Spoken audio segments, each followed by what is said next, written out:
Arsenal against Southampton, Martin.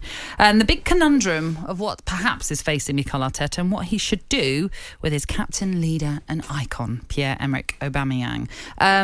There's been talk of a rift in the camp, or certainly that's been asked if there's been a rift in the camp between Arteta and Aubameyang. Aubameyang has said, no, there isn't. But then he doesn't start him against Everton, which has now prompted more speculation about, is there an issue in the dressing room between the two? What do you think's going on? Well, I mean, I would play Aubameyang. In fact, if I did a comparison with him and Harry Kane this season, and you look at the number of appearances, both played 14 games, and you look at the number of shots on goal, in fact, Aubameyang's had more than Harry Kane. Shots on target, goals scored, more than Harry Kane. Okay, for England, it's different. But what we've got there is a situation where both players are probably out of form, but one where the manager really believes in the player, and one where clearly Arteta doesn't believe in Aubameyang. So then there is a rift. Well, no, he's fallen out of love with the player, doesn't quite believe in him. Okay, you give him a brand new contract 6 months into his tenure as manager when they won the FA Cup, and that was all well and good. But since then, he hasn't quite performed in the same way. So the player has a loss of form. And in those moments, I think if I look at it from the player's point of view, you want that support from the manager. You want someone to stand by you. You certainly expect, if you've been dropped, left out of the team, to come on in a game of high importance when you're playing away from home as they were the other night. Okay, I get it. Nketiah came on, very nearly scored. And if he had done, it would have been seen maybe as a brilliant piece of management. But I do believe that Aubameyang should have started that game. And I'm trying to find the logic from the manager.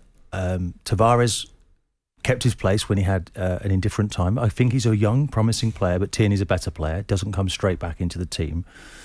Xhaka does come straight back into the team against Everton. So there's different messages for different players, but that must be down to the belief of the manager. And that's fine too. But I think it becomes a problem when you lose games. They've lost the last 3 away games. If they were winning those games, you'd have to say this is brilliant management. But when they don't win those games, then I think the question marks come, and then the questions come from the fans. And it looks as if the manager then doesn't quite know who are the 11 that he can really trust and rely upon. And Arsenal away from home at the moment are losing far too many games, conceding too many goals, and things are not right. So then you can't look at those decisions and say they were absolutely right by the manager. So he doesn't believe in Aubameyang, but there's no rift. Clearly an issue of some sort. Well, you don't necessarily have to fall out with somebody when you don't pick them. It's up to how that person reacts. I don't see anything in Aubameyang's character quality. I mean, there are times when we know that there's something wrong behind the scenes. And it's about the manager, isn't it? Getting the very best from the player. That's what you're looking at. And I still believe he is a top quality player. And when I see other players in the team, when I look at Tierney, he doesn't quite come back in. He went off after 65 minutes. He went off with cramp, but I think almost felt like the manager was quite happy to take him off, when I'd have liked him to stayed on for longer, because it was really in those last 15, 20 minutes when you're going to need his experience. I get it, Xhaka coming back into the team, maybe someone from the bench. It looked like Arsenal needed to make a change. It looked like the goal scorer Ødegaard had sort of disappeared from the game, and maybe that was the chance to change. But we all see it differently, and it's easy for me to sit from the comfort of my sofa, as I was on that occasion. But at the moment, Arsenal are still not building the right reputation away from home. It looks like they're a soft touch when they play away from the Emirates. Is he then a manager you look at that is sending a message by his selection, by the fact that, as you pointed out, Eddie Nketiah plays ahead of him at Goodison Park when he comes on? Well, it's a mixed message, isn't it? Because I've just explained that. So for some players, they get straight back into the team, and for others, they don't when they have a loss of form or they're injured. So, yeah, it sends a message to Aubameyang that he needs to, he was only on the pitch for 5 minutes. He misses a glorious opportunity of his own. But I think if he'd have been on the pitch a bit earlier, he might well have found his bearings a bit sooner. Even for a top player coming on, he's lost his confidence, and it's about how do you regain that? These are all the skills of a manager. How you work on the top managers. They find a way, the belief. I always found with the top managers I played under that they never wavered. They always showed that undeniable belief for me, and then they got the best from me. Aubameyang clearly isn't living up to expectations right now, Simon. That's evident. And it's about as simple as that. Martin, you've said there he's got this new contract. He needs to be loved. You need to love your players.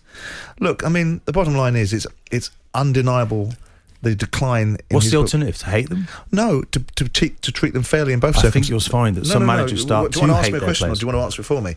I mean, you treat players as their performances merit.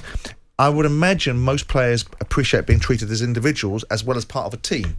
So if you've got an attitude where you give Tavares the benefit of the doubt, that's because he's an individual and you see individually he may need that. If you want to give Aubameyang a different dynamic, then you'd give him a different dynamic because you're treating players as individuals rather than having a collective policy which is a one size fits all. And I understand that one size fits all gives continuity, but then it takes away the individuality of finding the buttons of individual players to be able to motivate them. You look at the situation with Aubameyang, it's undeniable this is a first-class footballer who scored fabulous amount of goals for Arsenal in the first 2.5 seasons before he got a new contract. You now look at his performances after the contract. You think it's linked to the contract? No, I don't. I think it's linked to a variety of things. There's something about Aubameyang that slightly irritates me, and it may just be because of that ridiculous scenario where we had to watch the egg timers being put on there, like the whole world was pausing for breath to see if this guy was going to sign this £300,000 a week contract. I don't think Arteta is the answer to Arsenal. I think he's the Frank Lampard of his time at Arsenal. I think he'll assemble all the parts and somebody else will put them together in the same way that Tuchel came along and assembled all the parts that Frank Lampard had in place. I think that's a bit unfair. I don't think it's quite the comparison. I don't think it quite has the... don't forget what he inherited. There was quite a toxic dressing room. He's had to make lots of changes. Well, I mean, okay, there was a toxic attitude from the media and from the fans towards the manager. I don't know the toxicity of that dressing room. Maybe you do. But I look at this situation and say, is it messages or is it... I don't see this culture that people seem to think suggests is a message making. I see a manager making a decision. If a manager thinks he's going to live and die by those decisions, if they want to play silly buggers with people and take risks with their career, losing games because you've got to send messages to people isn't the bigger picture for sensible grown-up managers. So most managers will prostitute themselves and do whatever it takes to win football games because that's the job that they live in, and they know, and they're big enough and ugly enough to know that they live in the here and now. And it's no good sending a subliminal message that can be received 6 games later because you might be out of a job by that time comes around. It's about, you've got to develop each player, but ultimately you need to win each match. So if you feel that by helping to develop a player, you leave him in the team and you can still win, that's fine. But if you lose, then the questions are raised, which is what we're doing now. So don't, win the games. When you make these decisions, you need to make, they need to win. Okay, Smith-Rowe wasn't available. Martinelli's back in the team. For me, it's getting ever closer to Arsenal's best 11. But it's taking a long time, really, for the manager to find the right pieces for this jigsaw puzzle. But see, my point, and you might be right, you know Arsenal far better than I will ever do. The only thing I know about Arsenal is that David Dein turned me over on many occasions. But the bottom line is that I do believe that Arteta is going to find himself coming up short. I've always thought that. My initial perception, that's not true I always thought it, I felt that he had the chops to be the change of direction that Arsenal required. I'm now moving into the territory, there's a lot of theory going on, but when it comes to practice, he's not going to execute. He's going to be a great ideas person, but at the end of everything, you need an executor. And an executor is a person that can deliver a team. And I don't think he's going to deliver a team from Arsenal that's going to unseat the top four. I think they're getting there. You've got to say that this squad is somewhat better than the one that he inherited. I think they're slowly... But a broken clock is going to be right sometimes, twice a day, isn't it? It is, but it's about that consistency and that rebuilding that reputation that Arsenal once had. They've got to get back to those heights they were at. It's a long time ago, and the difficulty is, unless you're going to have an ownership model that's going to propagate best in class and propagate... let's be fair, Arsenal do spend some money, but by comparison to the Chelseas and the Man Cities of the world, they fall short of that. Unless you're going to do one of two things. You're going to go pound for pound in expenditure, or you're going to get the best guy in the dugout. And you've got neither.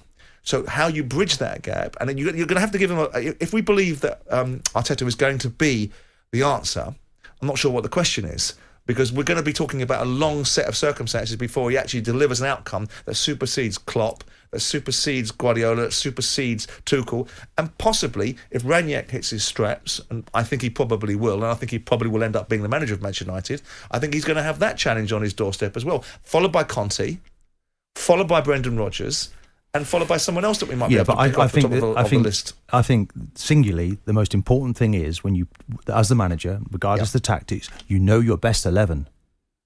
And it's been a long time in coming at Arsenal for Arteta to know his best 11. So and I still don't believe he knows it. Once he knows his best 11, regardless of the tactics, I think Arsenal will do okay. So is Aubameyang in that best 11? For me, he has to be. Right. And just very quickly, getting back onto Aubameyang, then, is this a similar Ozil situation, or is it very No, different? it's not. I see a different character. I'm led to believe that Ozil was not the best of characters, shall we say, within the dressing room. And I don't believe that Aubameyang is that type of person. Well, he was disruptive. But your cult leader gave him a contract. I'm not a cult. What do you mean cult Wenger. leader? You're a disciple of Wenger and everything he does. So he gives him a contract. No, he didn't. So we're talking about Ivan personalities. Gazidis gave it him. Under recommendation from Wenger. Yeah, but on one hand, you say Wenger ran the club. On the other hand, Gazidis did it. Didn't tell him to give him £350,000 No, a but week. Katie told him to give an extended contract. Yes, but obviously that was down to the chief executive to give him the monies that he On gave. Wenger's recommendation, you will sit here and say to me regularly, Arsene Wenger ran that football club, right, top to bottom, ran that football club. He was the intellectual capital plan, all that aspect. So you can't distance yourself from a personality decision that he made. No, but Ozil was overindulged. And So isn't Aubameyang falling into that territory I then? don't believe that's the case with Arteta, no. And What's different then? What he's doing is trying to make sure that doesn't happen. But I think around the young players, I think he's a very collective individual. He works very hard on the training ground. Okay, there was an issue with timings, but I do feel that he's a good egg. Who, Aubameyang? Aubameyang, 100%. He came with a terrible reputation. When he came over from Arsenal, he came over with a reputation that despite this prolific goal-scoring record he had, nobody wanted to sign him. And everybody thought that it was a real punt by Arsenal, which, by the way, he's proven to be not a punt because he's an outstanding goal scorer. And now we're hearing the backdrop of Tommy Tuchel talking about how wonderful he was. But the reputation in football, only recently, the reputation in football, we can all see the vision when the vision arrives, can't we? But the bottom line is the reputation in football is Arsenal had taken a £58 million punt on a Playboy. Well, no, he's top goal scorer, by the way. I know, at that point. But his character off the pitch was a Playboy. And that's the adage that came over with him. And now we're seeing the byproduct of 2 seasons of extreme performance, new contract, egg timers that annoy me, and ultimately, when it's on top, where's Aubameyang?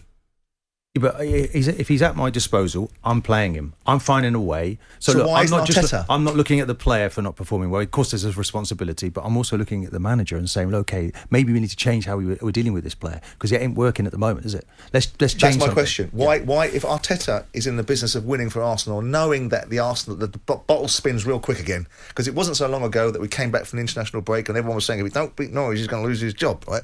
So it can spin again. Martin, inevitably, when you look at It's becoming boring, this topic. Is it? I like it. It must be for the guys sitting in the cars now listening to it on the radio.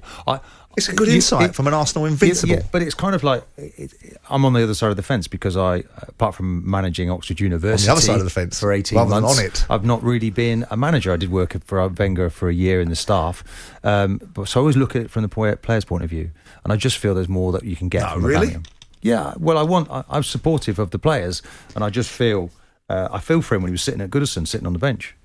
You feel from when he's earning £300,000 a week. Why do you bring money into it? Because he's That's earning a lot of Actually, one of money. the things jealous I of you. know, how terrible. I'd love These to are earn these are paid £300,000 professionals. a week. No one was complaining about paying him that amount of money when he was winning Arsenal FA Cups. And that's But he's true. not. But he's not doing anything now. That is look, why people are complaining. yeah, Even but- Arsenal fans are complaining about Does it. Salah earn enough money? He's You'd performing. have to say Salah's underpaid. You're always underpaid when you're performing like that, aren't But you? there still has to be a level of consistency. Martin, you've bumped your head there. No. Salah is a fantastic footballer who probably is not getting enough money for what he's creating on the pitch. But there'll come a time when he gets paid a new contract that he'll dip a little bit, and then Why? Why will he dip? because that's human nature. That's Because what of too much money? We're dealing with form, isn't it? But you just said when he gets a new contract, which will be more money, he'll dip in form. Potentially he will dip in form. He can't And sustain. people- Can he what- sustain this what all Martin's this time? point is then people who associate it with the money. And Martin's absolutely, he's absolutely right. It should never be about what someone's paid. It should be how they're playing. Yes, right? exactly. And ultimately, but then the flip side of that is then people have got to be worth what they're being paid because there's two sides of that same coin. And you can't sit there and feel sorry for Aubameyang because his performance over the last 4 or 5 weeks has been substandard. The money comes into the equation because the money that is in football is so profligate that you can't help but bring it into the conversation because we have to watch And these hence guys the comparisons to Mesut earning this Ozil. ridiculous level of money. And that's why Well, we that's not compare going, to the that's not Ozil going to change, is situation. it? So he's going to. The manager needs to find a way between the two of them. The player will look at himself. Of course, he needs to be better, but the manager needs to find a way to get the best out of him in any job. It's the same in this job. Right. And that's very true. Because ultimately, if nothing else, a fit, firing, focused, achieving Aubameyang is going to get Arteta where he wants to go quicker, isn't he? unless we believe that ship has sailed. But we've no reason to believe that ship has sailed because he's not suffering from a load of injuries that have taken away his ability to be able to perform. There's something going on. We're focusing a lot on one player, and it's about balance. The team that has the right balance this year in the Premier League will win it. We're focusing on him because he's the captain, he's the talisman. Yes. But it's a good job because the whole team were crap on Monday, so it's best to focus on one player, isn't it? It is. A player that didn't even take to the pitch, and he was available for selection. So it's big news. It's big news. The manager has to deal with that. And that you can keep that quiet when you win games. But when you don't win games, everybody wants to talk about it. So he needs to find a way of winning games again. And then he's right, isn't he? The manager's always right when you're winning. But when you're not winning, you're wrong. But you don't have these problems in other clubs. Liverpool went through a dreadful... I'll give you an example, because you'll say, yes, you do. But Liverpool last year went through a dreadful period of time where, yes, they were depleted by injuries, but they still had players that weren't playing and weren't before. Alex Oxlade-Chamberlain was available, wasn't being picked, but we didn't hear the background noise of potentially, hang on a second, there's issues with players, and Liverpool were losing games and performing poorly. It seems to be a trait that follows certain clubs and certain managers. Liverpool is all about the collective. So when their front three weren't pressing like vultures like they are now, then they couldn't give the midfield protection, the back line. Yeah, no, I get the reasons. So I'm talking about the management of players. Yeah, because it's never about one player at Liverpool. It's never, and it's dangerous when it's about one player. But Arsenal are in a different stage of their development. Doesn't that define you with where Arsenal are then? Well, they are, because they're in a development stage, and they're not. Well, they've been there for a long time, haven't they? They have, and they're not at the level where they can afford to leave somebody of that quality sitting on the bench, particularly when they're chasing the game. Well, it is Arsenal against Southampton. You expect he will start, or that's your view? He should start, but do you think he'll start? I don't think he will. No. I don't think Nketiah might be the player that starts. He may feel that the boy nearly grabbed the headlines, didn't he? In fairness to him, he hit the post when he came on. Mm-hmm. That can happen to a young player. Could happen to Aubameyang 5 minutes later. So Nketiah might be the one that plays. It might be It might be a case of the manager pulling Aubameyang in to make a change. I do feel that Martinelli should continue on that left hand side. It might be time to play Smith Rowe back in the 10, as Ødegaard scored the other night. But when we're out of possession, I'm not sure that he's offering enough to protect that midfield. It's not just about 2 midfield players sitting there. It's about 3. And what are you getting from those players? So there's lots of decisions for the manager to make. Tierney, I believe, should be in the team regularly. Should be playing in the team. Ramsdale's done exceptionally well. There's been some good signings in there, but they need consistency. And top 4 is so available. If you can get Arsenal, it's not. If you can get your act together, you can end up in the top 4. So why for Arsenal they're only 4 points behind West Ham? Why not? Well, what is it? One win in 4, 2 successive defeats for Arsenal. They'll look to bounce back. Compare them to West Ham then. West Ham are winning home games, but they've lost the last 2 away games. Arsenal have lost the last 3. So there's not an awful lot of difference. It's about finding that consistency and turning the corner. But we're not convinced by Arsenal. We're convinced by West Ham. Yeah, that's true. Jim White and Simon Jordan. Monday to Thursday morning, 10 till 1. On AM, on DAB, via the talkSPORT app and on your smart speaker. talkSPORT.